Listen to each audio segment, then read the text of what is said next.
இயேசு சிலுவையில் அறையப்படுதல். இயேசுவை மரண தண்டனைக்காக கொண்டு சென்ற இடம் கொல்கொதா, அதாவது மண்டை ஓடு என்கிற ஒரு இடமாகும். இங்கே போர் வீரர்கள் இயேசுவை சிலுவையில் அறைந்தார்கள். அவருடன் வேறு 2 குற்றவாளிகளையும் சிலுவையில் அறைந்தார்கள்.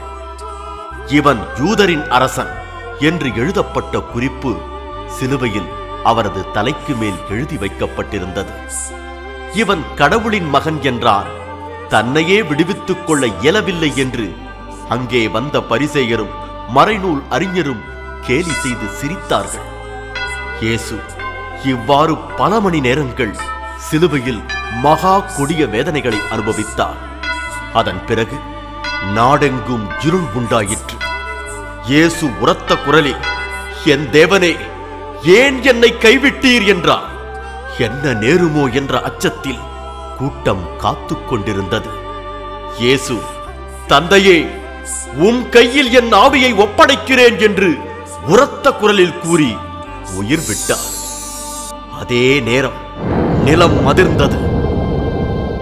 தேவாலயத்தின் திரைச்சீலை மேலிருந்து கீழாக 2ஆக கிழிந்தது.